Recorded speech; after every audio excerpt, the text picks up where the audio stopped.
Crees que tu paciente tiene un tromboembolismo pulmonar y solo piensas en angiotac. Angiotac y más angiotac. El problema es que en muchos hospitales no tienes angiotac. Quédate en el próximo capítulo de Código de Urgencias, donde te mostramos todas las herramientas para decidir a quién sí y a quién no. Angiotac, incluso en embarazadas.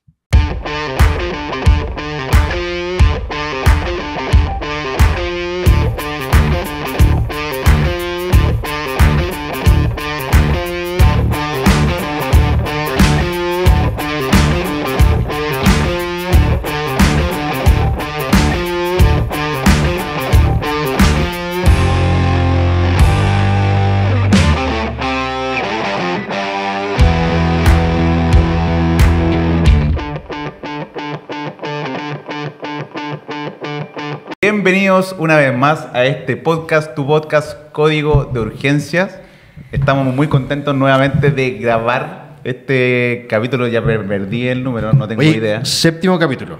Ah, ¿séptimo capítulo? No, porque uno sin nosotros. Ya. Que Hicieron después un capítulo sin nosotros. Y nos echaban de menos, ¿no? A ver, cuéntenos. No, Cuéntenos. nosotros estábamos al lado. ¿Cómo fue su experiencia? nosotros, básicamente, nosotros grabamos. Nos grabamos.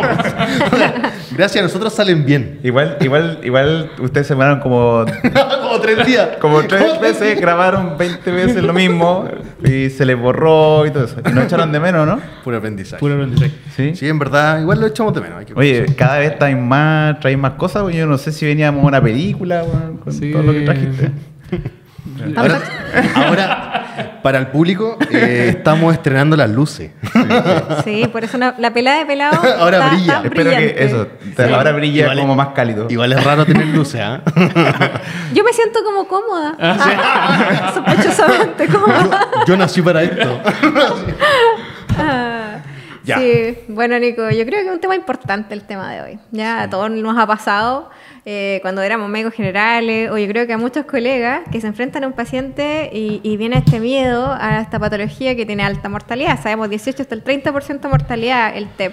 Entonces siempre está ese miedito al paciente que llega taquicárdico, que un poquito de disnea, ¿cierto? Que empezó con un dolor torácico en forma súbita. Así que creo que es un tema muy importante que abordemos todas esas dudas el día de hoy.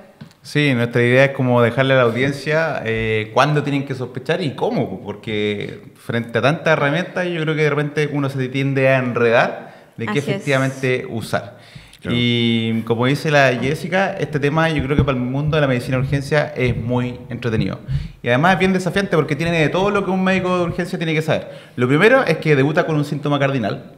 Segundo, podía hablar un montón de electrocardiograma. Tercero, de estrategias diagnósticas de cómo evaluar el riesgo. Cuarto, cómo ver las terapias de esos pacientes según riesgo, ¿cierto? Y según la presentación. El eco.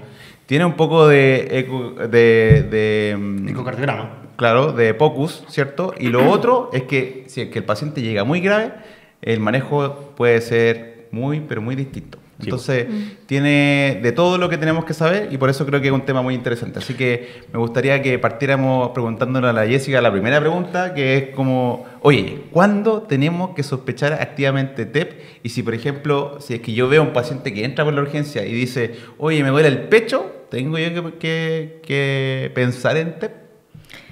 No siempre pensar en TEP. Nosotros los urgenciólogos somos administradores de la pobreza, para empezar. O sea, siempre hay que pensar la manera más razonable. No estoy diciendo que vamos a dejar de taquear a pacientes por ahorrar recursos. A lo que voy es que toda la función del médico en una urgencia es ser lo más eficiente posible, ¿ya? Y no hacer exámenes de más, porque al final nos empezamos a entrampar, a agotar tiempo, irradiamos innecesariamente. El escopetazo. El escopetazo, claro. O típico paciente que viene derivado de alguna parte porque le tomaron una escopeta de exámenes y Ácido dentro úrico. de eso salió...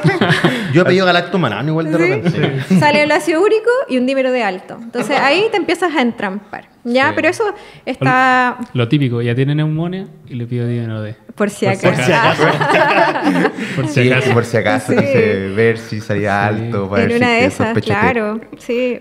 Bueno, nosotros no estamos tan judicializados, pero este tema en Estados Unidos se ha estudiado mucho, en el fondo, por el tema de las demandas, y está comprobado que en realidad no tiene mucho sentido estar estudiando a todos los pacientes que vengan o por pura disnea o por pura taquicardia. ¿Ya? La orientación actual es paciente que tenga algún síntoma sugerente de TEP, más un factor de riesgo importante o varios factores de riesgo, y lo más importante, que claramente ese paciente no tenga otra patología que sea como el causal de su sintomatología y que sea obvia, ¿ya? Nos ha pasado, vi una vez atendí una embarazada que venía derivada como OBS, tromboembolismo pulmonar, claro, embarazo, taquicardia, pero la paciente, me voy a garganta, 39 de Tenía un fiebre diagnóstico y un diferencial. tremendo absceso periamigdalino. Entonces, en ese caso, ese paciente no tiene ni un sentido estarle haciendo angiotac. Sí, O y sea, lo otro- tenía odinofagias que matan. Ese es Claro. otro tema. Aquí Ese hay es una un tema. siempre- aquí hay la una- Jessie Sí. llega a odinofagias que matan. Así ¿me es. cachó? Vendré con zapatos amarillos. Eso, ¿con qué zapatos va a presentar Amarillos. ese...? Amarillos en esta oportunidad. Para contextualizar, la Jessie siempre ha hecho un par de clases de odinofagias que matan y la última vez con unos zapatos rojos. ahí- Esa. En la jornada En la de la jornada. UFA. Impresionante. Vestido rojo. Impresionante. Eso, ¿ah? es Ya. impresionante. Ya, volviendo al tema. Ya, yo creo solamente mencionar que, como dice la Jessica, es muy importante que la causa del dolor de pecho, la disnea, no se deba a otra causa. Como, imagínense, por ejemplo, ustedes están viendo a un paciente que tiene cáncer pulmonar y dice, oye, tiene dolor de pecho, tiene disnea y resulta que tiene un derrame pleural. O sea, ¿por qué voy a andar sospechando que tiene, no sé, TEP, si es que claramente tengo una causa que me explica el diagnóstico, a pesar de que tenga los factores de riesgo, a pesar que tenga el síntoma cardinal? Hay que ser bien juicioso y hay que ocupar la razón y la prudencia a la hora de evaluar y no a todos los pacientes llegar y pensar que uno tiene TEP. Así es. Ahora, en relación a esto, hablamos, ¿cierto?, de factores de riesgo. Existen menores, mayores, historia clínica, examen físico o electro que nos orienta, ¿cierto?, a esta patología. No sé si Pelado y Gerson nos pueden hablar un poco de eso. Ya, entonces tenemos que estamos evaluando a un paciente en la urgencia y lo estamos evaluando en un contexto. Entonces tenemos que ver los factores de riesgo asociados a este paciente y que se basan en la fisiopatología de la triada de Virchow, que se conoce muy bien en medicina, que son 3 grandes factores. La estasis venosa, el daño endotelial y la hipercoagulabilidad. El aumento de la coagulabilidad. No, pero bien, bien. Luego de la tercera grabación de Y a hipercoagulabilidad. partir de esto tenemos factores de riesgo que pesan más que otros y que vamos a ir a buscar dirigidamente a este paciente cuando lo vamos a evaluar. ¿Cuáles son los que esos? pesan? Ah, ya. Excelente pregunta.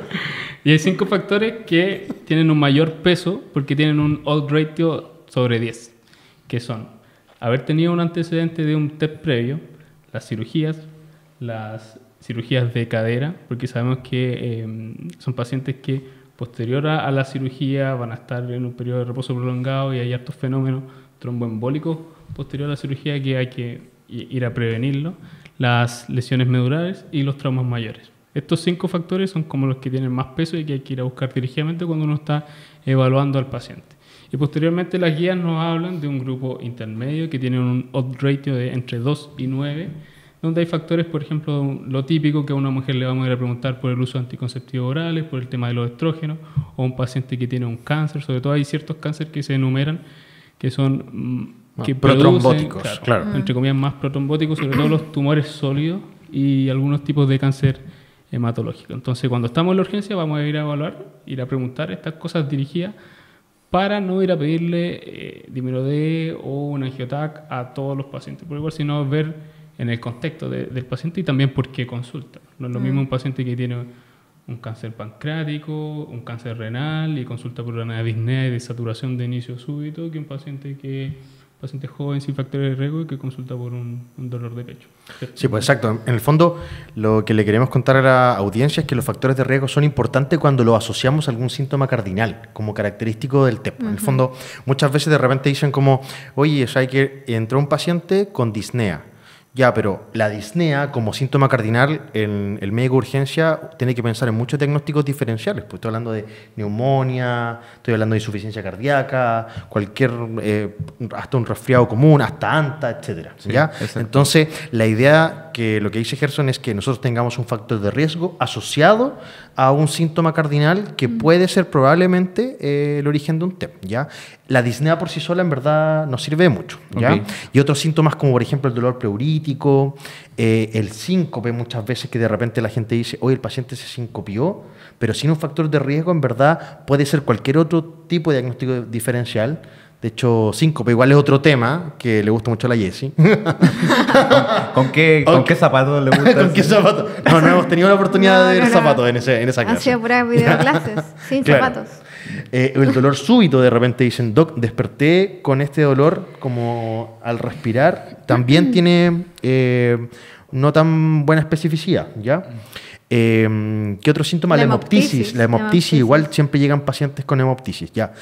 Lo que quiero decir es que lo importante es tener estos factores de riesgo asociados a un síntoma que sea como característico del TEP. No solamente el síntoma cardinal, y ahí hay que pensar en diagnósticos diferenciales. Vale. Otra cosa importante es el tema del electrocardiograma. De hecho, muchas veces a nosotros nos preguntan en la beca o en el pregrado 20 signos en el electro o si no, un 1.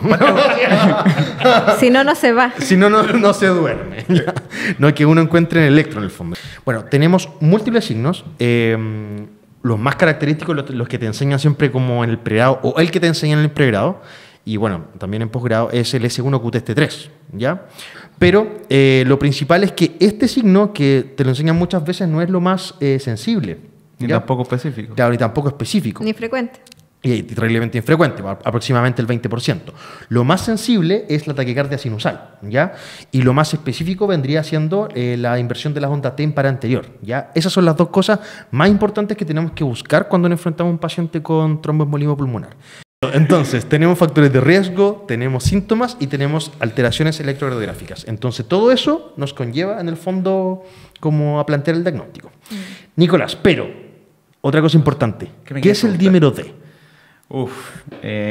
¿Y para qué sirve? ¿Y cómo se clasifica? ¿Y por qué me estás preguntando tan serio? No, No, porque... la estructura molecular. Sí. Claro, ¿cuántos kilodalton? Huele a venganza de Residente. ¿eh? Bueno, vamos a hablar entonces un poco de dímero D para que lo tengan claro la audiencia. Bueno, esto es un producto molecular que es propio de la degradación del organismo de la fibrina, ¿ya? Entonces, lamentablemente hay muchas condiciones que son normales que pueden tener una elevación del dímero D. Por ejemplo, un paciente que los más adultos tienen tendencia a tener molécula más alta, las embarazadas, ¿cierto? O por ejemplo, si estás con otro cuadro, por ejemplo, con sepsis, si estás, por ejemplo, con un infarto. En verdad hay muchas causas de alteración de dímero D. De hecho, Exacto. más de 20. Los mismos pacientes con cáncer. Sí. Entonces, hay causas que son normales, en pacientes normales que están elevados, y también hay causas anormales por enfermedad. Entonces, la verdad es que esta estrategia del dímero D la empezaron a ocupar los médicos porque era un examen muy bueno para poder hacer rule out, ¿ya? ¿Y a qué se refiere a esto? A que si tú pones el examen del dímero D y lo estudiamos, cuál es la sensibilidad y especificidad, nos damos cuenta que tiene una característica súper importante, que es que tiene una alta sensibilidad, pero una especificidad, por lo que dijimos, no tan alta. Claro. Entonces, es muy bueno para pesquisar pacientes, ¿cierto? Para poder pesquisar a todos los que están enfermos, ¿cierto? A todos los que están enfermos, y así, porque eso tiene una alta sensibilidad. Entonces, cuando uno mezcla este examen con, por ejemplo, con alguna probabilidad, uno puede hacer un descarte de la patología. En el fondo, ¿ya? un pretest. Eso es lo que Claro. Entonces, es por eso que este examen es muy utilizado en esa estrategia. Y así se empezó a estudiar. Se empezó a estudiar, digamos, en distintos metaanálisis. Y ahí los estudios han demostrado que, por ejemplo, cuando hay una sospecha baja o intermedia, con este examen, dependiendo de la técnica que tú utilices, puedes descartar 100% o cercano al 100% la probabilidad de tener TEP. ¿Ya? Hay que recordar que existen dos tipos de dímero D. Hay algunos que son altamente sensibles, que son los que habitualmente tenemos en casi todos lados, que son utilizados la técnica ELISA. Y hay unos que son moderadamente sensibles, que ocupan la técnica por aglutinación por látex, ¿ya? Claro. Entonces, la importancia aquí es entender que los que tienen más alta sensibilidad sirven incluso para los que tienen una moderada probabilidad de tener riesgo de tener TEP. Entonces, si tú tienes baja o intermedia probabilidad de tener TEP, este examen te serviría para poder hacer un rule out y poder descartar. Eso dado su valor predictivo negativo que tiene. Entonces, es un examen que es Muy bueno para muy útil. Claro. De ahí la importancia igual de cuando uno va a un nuevo centro a trabajar, preguntar qué tipo de examen tiene. Claro, Del si es número ELISA, D, claro. de la troponina, que también tiene sus cortes diferentes según El laboratorio. Exacto. Sí. Otra cosa que les podría decir es que en los años se empezó a estudiar más esta técnica y se dio cuenta que se alteraba con la edad. Entonces hubo un estudio muy importante que corrigió este factor por la edad. Entonces, cada vez que tienen un paciente sobre 50 años, ustedes tienen que ajustarlo por 10, ¿cierto? Por ejemplo, un paciente de 60, 600, por un paciente de 75, 750. Entonces, cada vez que ustedes el valor del dímero es menos que eso, te permite descartar, hacer un rule out de TEP, ¿ya?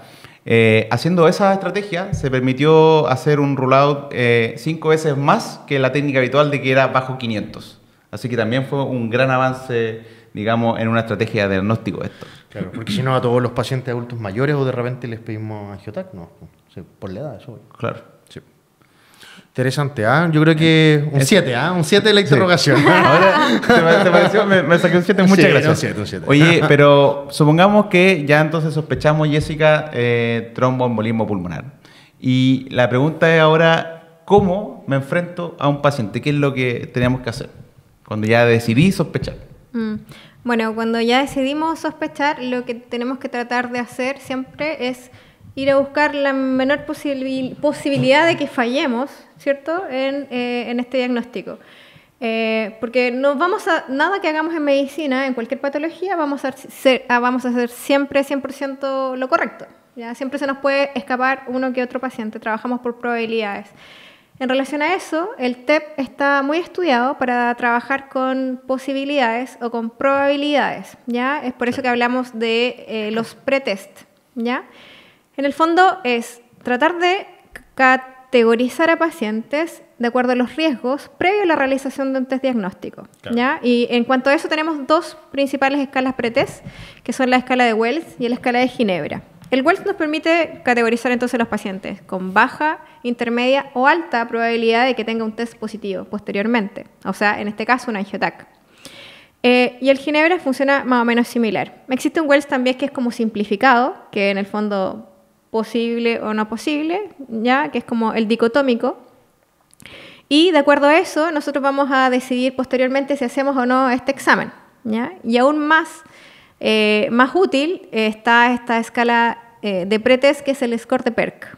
¿Ya? Cuéntanos un poquito de esa escala de PERC. Nos ayuda en el fondo a cortar camino, diría yo. En aquellos pacientes que son de muy baja probabilidad de tener un TEP, nosotros aplicamos este score, que el PERC en el fondo es un acrónimo de una escala de descarte, digamos, de criterios de descarte de probabilidad de tener un tromboembolismo pulmonar. Y en el fondo se enfoca a 8 características que aumentan la posibilidad de tener TEP, ¿ya?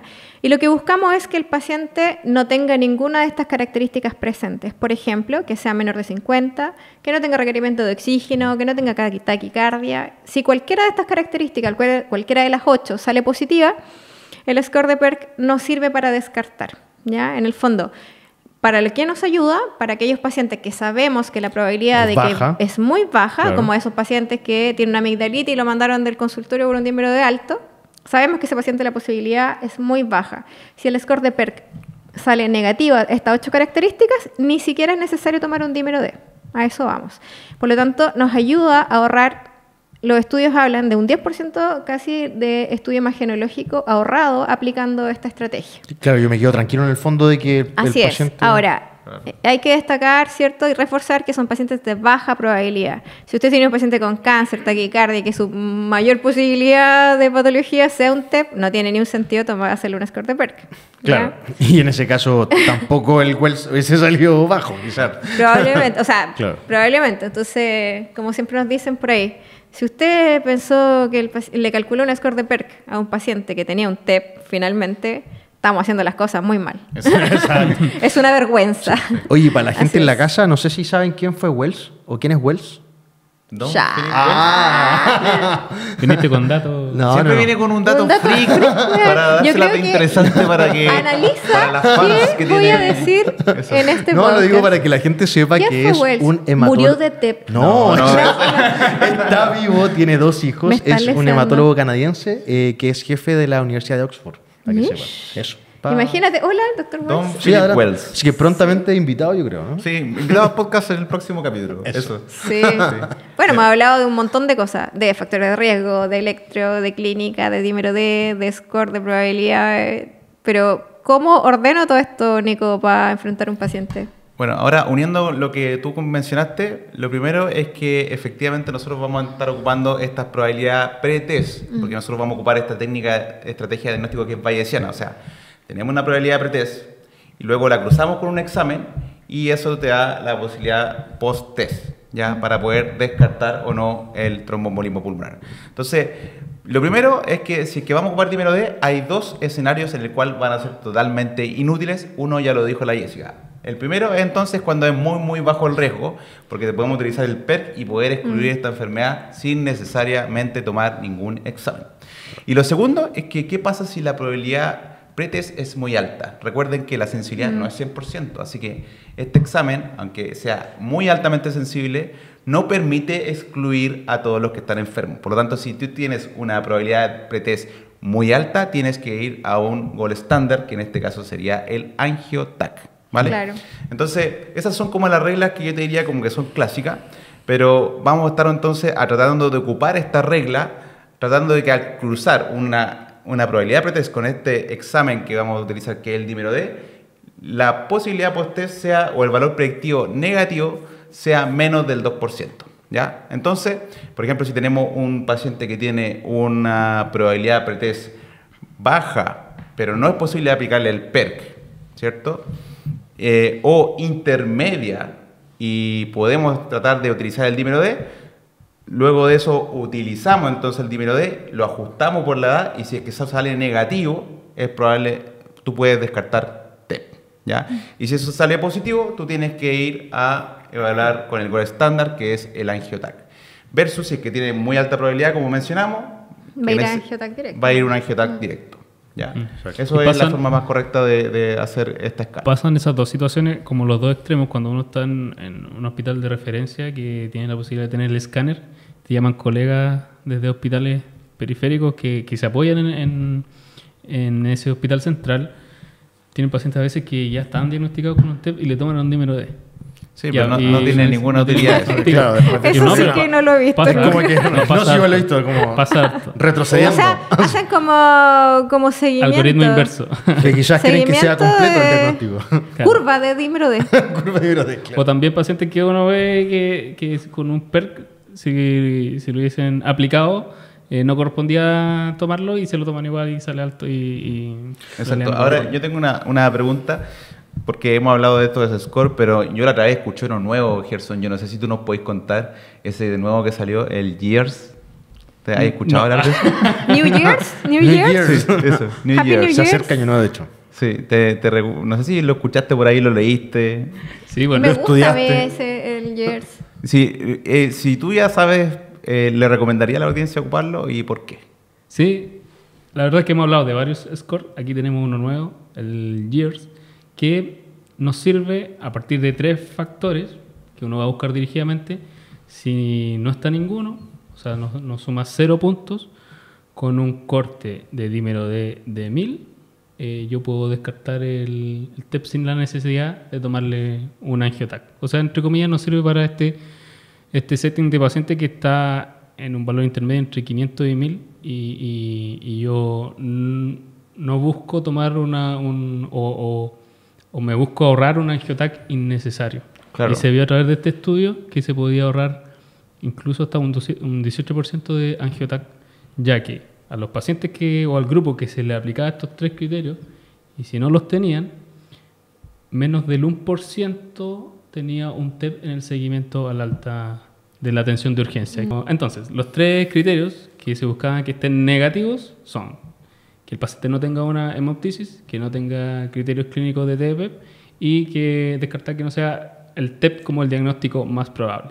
Si no tiene ninguno de estos tres y el paciente tiene un valor menor a 1000, yo puedo no tomarle el angiotac y yo sé con cierta certeza que menos de 1% de los pacientes que yo voy a dar de alta no va a ser un evento tromboembólico.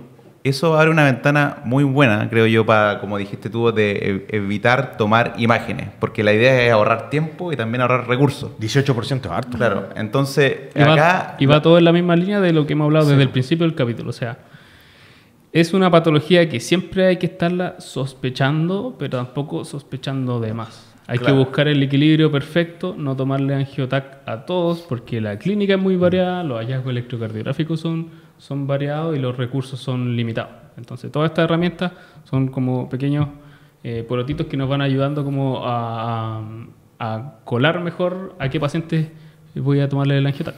Entonces, voy a resumir después de todo esto, nuevamente, con lo que tú acabas de decir, cómo usamos esta estrategia, con todo lo que hemos hablado hasta el momento. Entonces, paciente de bajo riesgo, si tiene ningún criterio PET, se descarta la enfermedad. Paciente de bajo riesgo podría aplicar la técnica de Years, ¿cierto? Claro. Y si no cumple ninguno de estos criterios y además tiene un dímero de menos de 1000, se descarta la enfermedad. También. Paciente de riesgo intermedio, y yo tengo un dímero de ELISA y lo corrijo por la edad y sale menos de la edad por 10, también puedo descartar la enfermedad. Y si tengo un paciente con alto riesgo, debe ir al gold estándar, que es el angiotac. Entonces, la pregunta es, Jorge, ¿qué hacemos con los pacientes inestables? Bueno, cuando nos enfrentamos a los pacientes inestables que llegan al REA, que es el típico paciente que se enfrenta al médico de urgencia, lo primero que tenemos que hacer es, obviamente, no llevarlo al angiotac. Porque si no, reprobaría. Sí, no, porque hicimos un capítulo de eso y si no, la gente no aprendió nada en la casa, ni yo aprendí nada en la casa. ¿Ya? Muy bien, Jorge, ha aprendido un montón. Ya. Lo más importante, entonces, es utilizar las herramientas que tenemos en el REA. ¿Ya? En este caso, lo que nos gusta a todos los urgenciólogos, el ecógrafo. Muy bien. ¿Ya? Hacer la ecoscopía cardíaca. Mencionar en el fondo que es complejo hacer una ecoscopía cardíaca, ya no es llegar sobre todo a hacerla en paciente inestable, porque muchas veces las características, ya sea sobrecarga de ventrículo, aquinesia, hipoquinesia de pared libre, es complejo de visualizar, sobre todo con el alboroto que hay en el REA, de repente los pacientes no tienen la mejor ventana, así que uno tiene que evaluar o buscar los hallazgos más característicos de un paciente inestable con sospecha de TEP y que, por ejemplo, tenga una relación de ventrículo derecho y ventrículo izquierdo mayor a 1. ¿Ya? Es decir, que el ventrículo derecho esté de mayor tamaño que el del izquierdo, obviamente por sobrecarga de presión pulmonar. ¿Ya? Sí. Esa es una característica. Otras cosas se describen igual, por ejemplo, el signo de McConnell, un TAPSE menor a 16, presencia de ondas S. Va a haber un capítulo de todo esto. Sí, hay un capítulo de 10 signos ecocardiográficos en el fondo presentes en el TEP. ¿Ya? Sí. Pero claro, uno busca lo más sugerente y en base a eso con un paciente inestable uno plantea en el fondo... Incluso tú puedes llegar a ver trombo intracavitario en el ventrículo, en las cavidades derechas. Sí. Ahora, como dice Jorge, yo creo que aquí para los que nos están escuchando, es muy importante de al menos reconocer que el ventrículo derecho no está grande. Porque si el ventrículo derecho no está grande, la probabilidad, el valor predictivo negativo de eso es muy alto. Uno descarta que en el fondo el paciente inestable esté cursando con un TEP agudo. Y ahí te cambia el manejo. O sea, no vamos a trombolizar a ese paciente. Vamos a empezar un diagnóstico diferencial. ¿Cierto? Exacto. Eso. Y lo otro importante, bueno, si es que tenemos tiempo en el momento del REA y todo, es evaluar o realizar un eco a extremidades inferiores. Obviamente, si hacemos una ecografía en 2 puntos y el paciente tiene una vena femoral que no está colapsable, en el fondo sospechamos de algún trombo intracavitario y lo más probable es que en el contexto de inestable, factores de riesgo, etcétera, nos enfrentemos a un paciente TVP ecográfica sea un paciente que esté cursando con un TEP. Claro, yo creo que aquí lo importante también es mencionar que la ecografía no lo es todo si no está acompañado con clínica. Eso es importante. Y factor de riesgo. Si todo te está calzando, tienes que actuar como tal. Y de hecho la guía lo dice, todas las recomendaciones dice, si usted ya tiene todo el argumento clínico para sospechar y tiene que actuar por un que está inestable, y hacer terapia de reperfusión, tiene que hacerla sin confirmar el diagnóstico con angiotac. No, lo que le iba a comentar ahora, que bueno, me gusta harto el eco y llevaba un mes en la beca y me llegó una paciente haitiana que el único antecedente era que era puérpera en el fondo de aproximadamente 3 semanas. Llegó inestable, taquicárdica, disneica, de repente hipotensa. Y bueno, esto en contexto de que yo iba pasando. Y te de verdad, iba pasando. Te robaste un me dijeron, paciente, sí. revisa, o sea, anda a ver al otro lado. ¿Se acuerdan que antes estaba respiratorio y no respiratorio? Sí. Dijeron, anda a ver al respiratorio si hay pacientes como por ver, etcétera. Y yo estaba ahí y de repente dijeron como, oye, el pelado se demora caleta. Y entra el Doc Vega y me ve haciendo un eco. Y le digo, Doc, tiene el ventrículo derecho dilatado. Y ya anda, ya no sé qué cosa. Claro, listo. Lo más probable, TEP. ¿Qué pasó? La trombolizamos, pasó a la cardio, anduvo súper bien y la controla ahora nuestro cardiólogo, el Doc Soto. Buena, estupendo. Buenísimo. Bueno, entonces después de las aventuras de pelado, me gustaría preguntarle a Gerson, porque no te preocupes que vamos a escribir un libro o un cómic, lo que sea. De Vamos tus a hacer aventuras. un documental. Vamos a contar las buenas y las malas, porque has Aventuras- contado las puras buenas, pelado. Aventuras Sí, médicas cuento y las no malas médicas. Y tiene tan mala, no sirve contar la pura batalla de ganas, po. Pero me gustaría preguntarle a Gerson, ya habían hablado de factores de riesgo, la clínica, el diagnóstico, el electro, y cómo ahora la pregunta es, ¿cómo nos enfrentamos a un paciente que ya diagnosticamos TEP? Bueno, tenemos un paciente que ya sabemos que tiene un TEP. Hay que diferenciar los pacientes que son estables de los que están inestables. El inestable, como hemos visto en capítulos anteriores, lo vamos a ver con una evaluación primaria. Y dentro de esta evaluación primaria, uno de los factores que vamos a ir a buscar dirigidamente es cómo está la hemodinamia. Si el paciente está hipotenso, si tiene una sistólica bajo 90 de forma persistente o que está requiriendo drogas vasoactivas para mantener una buena presión o tiene una caída de la sistólica bajo 40 milímetros de mercurio del basal, ese paciente ya entraría a esta categoría de los pacientes de alto riesgo y iría al flujo de tratamiento que en el caso de tu paciente probablemente ir a trombolizarlo, ¿cierto? Ese Inestable paciente- se tromboliza. y que tiene una disposición UCI y que no tiene mucha duda. Después, en todo el otro grupo hay diferentes estadios de gravedad, que son los pacientes que son intermedios y de bajo riesgo. Y dentro Ahí- del intermedio también hay dos subgrupos. ¿Y qué vamos a ir a buscar con eso? ¿O qué nos ayuda a ver nuestro paciente? ¿En qué grupo cae? Es el score de PESI, que es un score muy, muy conocido, que se basa en las características clínicas del paciente, en las comorbilidades. También sabemos que a este paciente le vamos a pedir marcadores de disfunción, por ejemplo, troponina, ProBNP, para ir a clasificarlo. Y ahí eso nos va a decir más hallazgo de disfunción al ecocardiograma, por claro. ejemplo, si el paciente es de un riesgo intermedio alto o intermedio bajo, pero de todas formas va a tener una disposición útil. Y si según el puntaje que nos dé, va a ser si es un PESI 1, PESI 2, nos va a dar un riesgo de mortalidad a 30 días, que en el caso del 1 y el 2 va a ser cercano al 5%. Si el paciente tiene un PESI de 0, va a ser un riesgo bastante bajo de mortalidad, 1%, por eso entra dentro de una categoría de más bajo riesgo y puede tener incluso en algunos casos un tratamiento que sea ambulatorio. Es complejo imaginarse cómo el algoritmo iguala, así que para la gente en la casa, mientras nos está escuchando, que lo busque por internet, para que vayan como procesando todo lo que nosotros vamos conversando. Sobre todo porque el TEP involucra como alto algoritmo, harto examen, harto factor de riesgo, entonces integrarlo es complejo igual. Sí, yo creo que este es uno de los capítulos más teóricos que hemos tenido, ¿no? Y uno de los más complejos de poder explicar sin tener, por ejemplo, una diapositiva, pero estoy contento porque creo que por lo menos se ha logrado harto del objetivo. Sí, vamos a tener la diapositiva. Sí. ¿Qué? ¿Vamos a tener diapositiva? Sí. No lo sé. No, lo sé. pero le podemos dejar apuntes. Bueno, en cada el día link. estamos avanzando más y no sé con lo que Se salgamos. vienen hologramas. Hologramas. Sí, ya tenemos luces. ¿eh? Eso. Sí. Entonces, yo creo que es importante entender ahora, porque si bien lo que dijo Gerson, es que este score, el score de PESI o el PESI simplificado, nos ayuda a evaluar la mortalidad a 30 días y evaluar de una buena manera el riesgo que tienen los pacientes. Pero, ¿cómo clasificamos a ese paciente que está en riesgo intermedio, Jessica? Porque no todos esos pacientes tienen el mismo riesgo de morir. Y ahí es donde uno tiene las mayores dudas, ¿cierto? Porque probablemente el de alto riesgo ya todos saben qué es lo que hay que hacer. El paciente de bajo riesgo también hay una conducta clara. Incluso el Gerson estaba contando que algunos pacientes se podrían tratar ambulatorio. Pero en el paciente que tiene riesgo intermedio, y ese es el más controversial, ¿qué cosas nos pueden apoyar a decir que este paciente está más grave que el otro?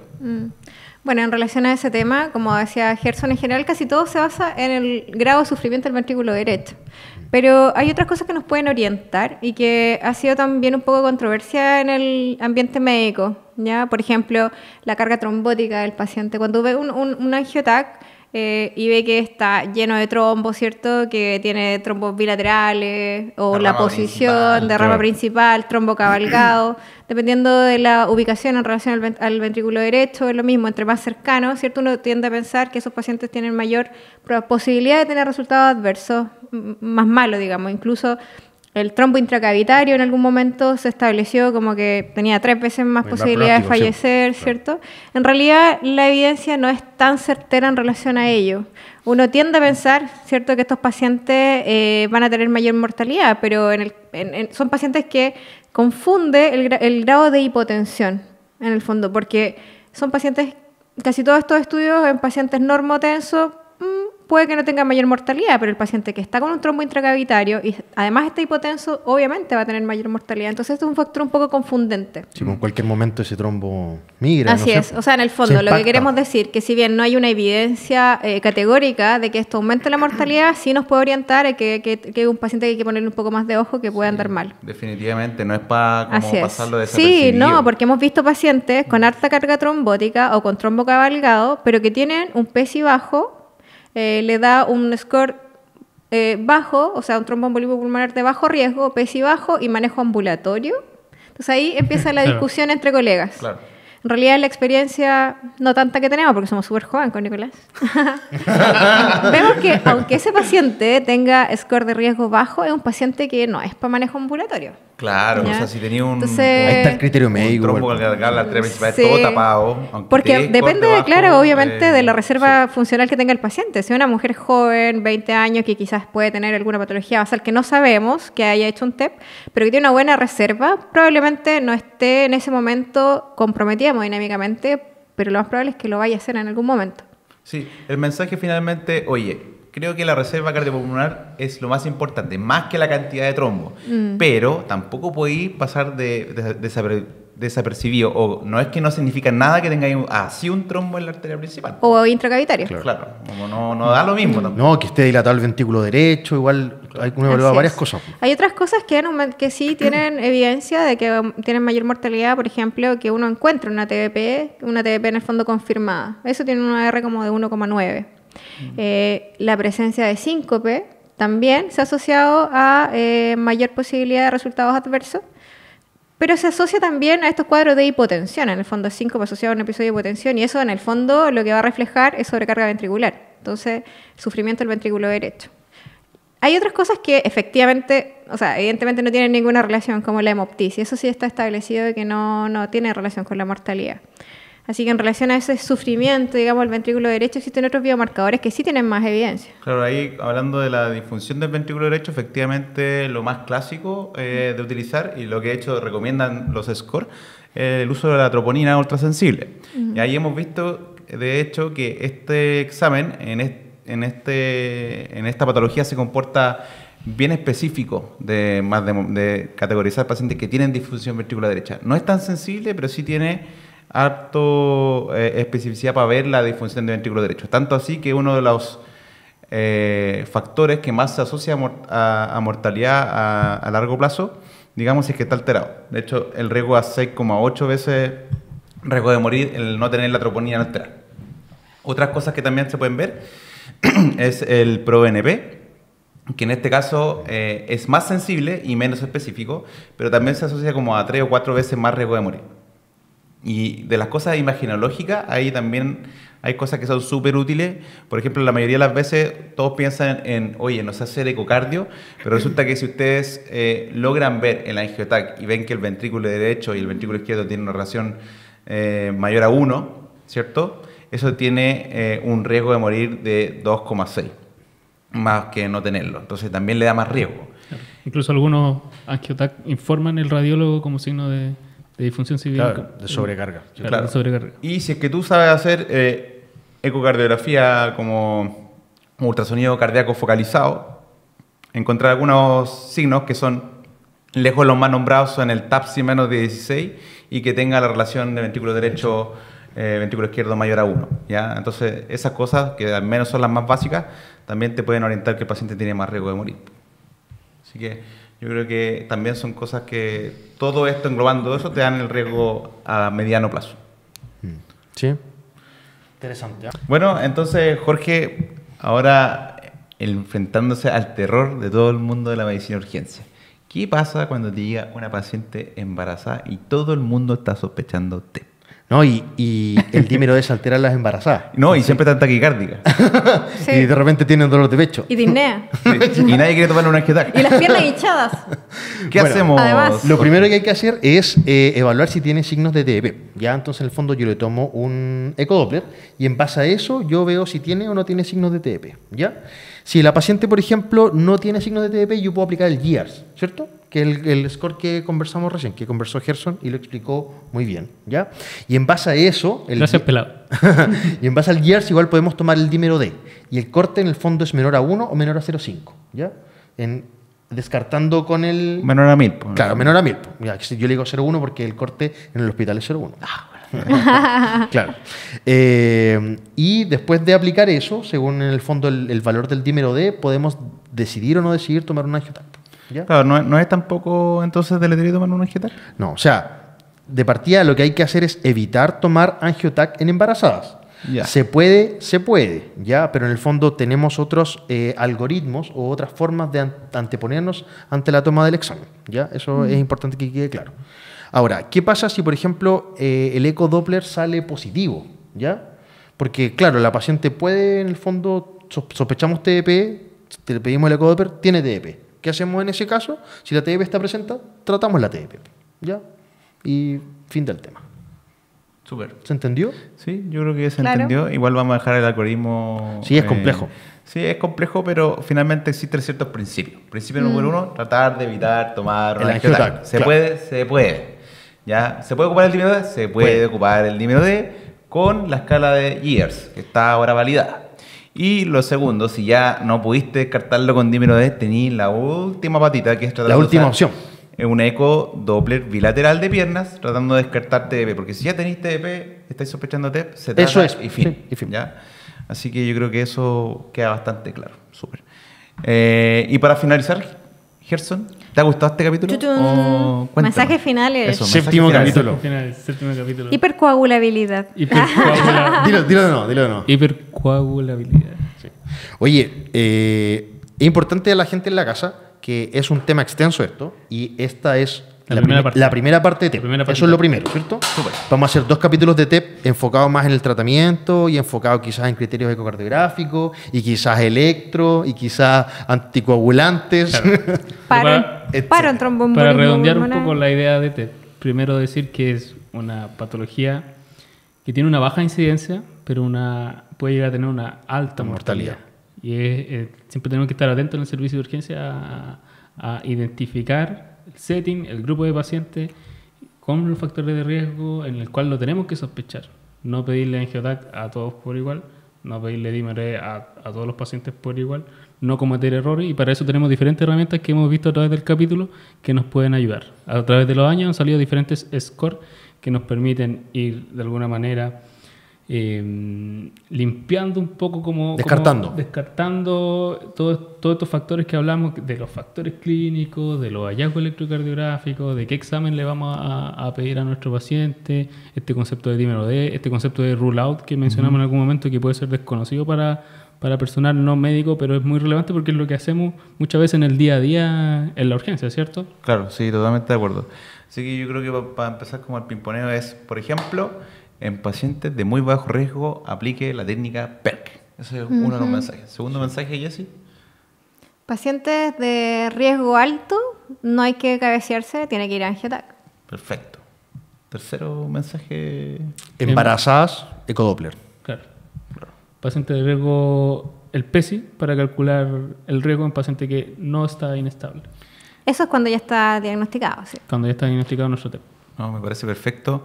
Lo pasamos muy bien y invitamos a la audiencia entonces a seguir en nuestros canales de... Nuestros canales. Nuestros canales, porque tenemos en todos los canales que usted se puede imaginar, o vamos a tener presencia en todos los canales, eso esperamos. Por ejemplo, YouTube, Twitter, Instagram. Instagram, TikTok, Tinder para pelados. OnlyFans, pueden seguir. OnlyFans. Claro. No, Gerson quiere OnlyFans. Pelado Urgencias. Por Dios santo. Bueno, la pasamos muy bien y nos vemos en el próximo capítulo, tu podcast Código de Urgencia.